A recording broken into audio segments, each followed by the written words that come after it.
رسول پاک علیہ الصلوۃ والسلام نے ارشاد فرمایا، تم میں سے بہترین شخص وہ ہے خود قرآن کی تعلیم حاصل کرے اور دوسروں تک قرآن کی تعلیم پہنچائے۔ آج کل ہمارے معاشرے میں ہر انسان کی خواہش یہ ہے اور ہر انسان کا ارادہ یہ ہے، بلکہ دعویٰ بھی یہ ہے کہ جی میں سب سے بہتر ہوں، یا یہ ہر انسان نیت ضرور رکھتا ہے کہ جی میں بہتر بننا چاہتا ہوں، میں سب سے بہتر بن جاؤں، میں سب سے بہتر بن جاؤں۔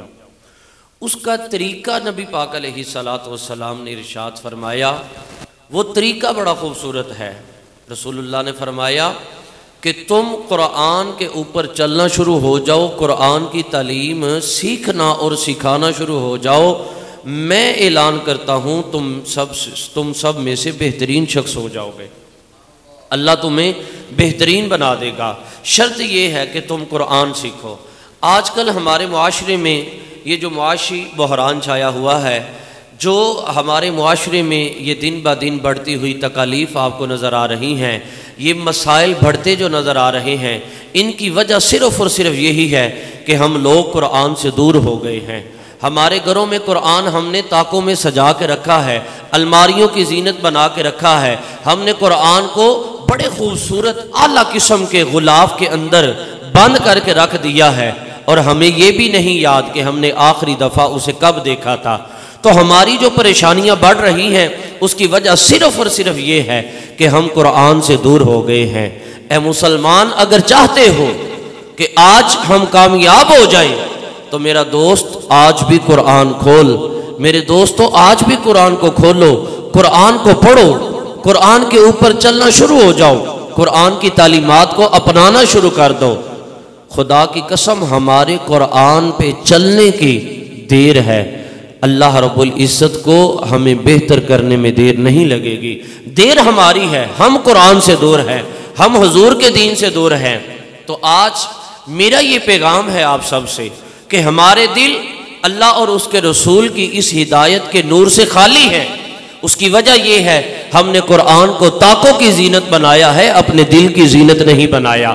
ہم نے قرآن کو صرف اور صرف اپنے گھر میں برکت کے لیے رکھا ہے، برکت ہے، لیکن دیکھیں وہ قرآن پتہ نہیں کب سے بند پڑا ہے۔ جو حقیقی برکت ہے ہم اس سے دور ہیں۔ حقیقی برکت ہمیں کب حاصل ہوگی؟ حقیقی برکت ہمیں تب حاصل ہوگی جب ہم قرآن کھولیں گے، قرآن پڑھنا شروع کریں گے، قرآن سیکھنا شروع کریں گے، اور پھر اس پر عمل کر کے دوسروں کو اس پر عمل کی تائید کریں گے، دوسروں کو اس پر عمل کرنے کا ہم حکم دیں گے۔ تب ہم بھلائی کے راستے پر چلیں گے، تب ہم بہتر ہوں گے، ہمارے معاشی بحران بہتر ہو جائیں گے۔ میرے دوستو، ہمیں قرآن کے قریب آنا پڑے گا۔ قرآن نور ہے، ہمارے دل قرآن کے نور سے دور ہے۔ اگر آپ چاہتے ہیں کہ ہمارے دل قرآن کے نور سے منور ہو جائیں، پھر قرآن کی تلاوت کرنا شروع کر دیں، قرآن کو پڑھنا شروع کر دیں، قرآن کی تعلیمات کو اپنانا شروع کر دیں۔ میں ایک حدیث پاک بخاری شریف کی آپ کے سامنے عرض کرتا ہوں۔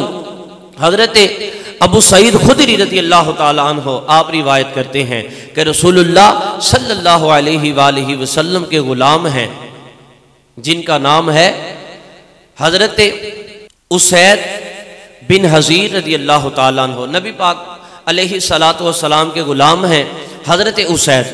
آپ فرماتے ہیں کہ میں اپنے گھر میں جہاں پر میرے گھوڑے باندھے جاتے ہیں، استبل کے قریب میں قرآن پاک کی تلاوت کر رہا ہوں۔ آپ فرماتے ہیں کہ میں نے تلاوت شروع کی ہے، بڑے خوبصورت طریقے کے ساتھ میں تلاوت قرآن پاک میں مگن ہو کر میں قرآن مجید کی تلاوت کر رہا ہوں۔ تھوڑی دیر گزری، آپ فرماتے ہیں میں کیا دیکھتا ہوں کہ آسمان سے ایک نور میرے گھر کی طرف اتر رہا ہے۔ وہ نور میرے گھر کے اتنا قریب آ گیا، اتنا قریب آ گیا، اتنا قریب آ گیا کہ جیسے وہ میرے گھر میں سما جانے والا ہے۔ فرماتے ہیں جب وہ نور کی شعائیں میرے گھر کے قریب آئی تو استبل میں جو گھوڑا بندھا ہوا تھا اس نے اچھل کود شروع کر دی، اس نے اچھل کود کرنا شروع کر دیا۔ پاس ہی چارپائی پہ میرا بیٹا جس کا نام یحییٰ تھا وہ لیٹا ہوا تھا۔ میرے دل میں خیال آیا اگر یہ اسی طرح اچھلتا رہا تو ایسا نہ ہو کہ یہ میرے بچے کو کچل دے۔ آپ فرماتے ہیں میں نے تلاوت بند کی تو وہ گھوڑا بھی اچھل کود کرنا بند ہو گیا، پھر میں نے تلاوت شروع کی، پھر گھوڑے کی وہی کیفیت ہے، پھر میں نے تلاوت بند کی، پھر وہ ٹھیک ہو گیا، تیسری بار جب میں نے تلاوت شروع کی وہ اسی طرح ہو گیا، اچھل کود کرنا شروع ہو گیا۔ میرے دل میں خیال آیا کہیں میرے بیٹے یحییٰ کو کچل نہ دے، کوئی نقصان نہ پہنچا دے۔ فرماتے ہیں کہ میں نے تلاوت قرآن پاک بند کی، اب وہ جو نور میرے گھر کی طرف آ رہا تھا وہ نور ختم ہو گیا، وہ واپس میں نے دیکھا آسمانوں کی طرف چلا گیا۔ جب وہ نور واپس آسمانوں کی طرف گیا اب دوبارہ میری آنکھوں کے سامنے سے اوجھل ہو گیا۔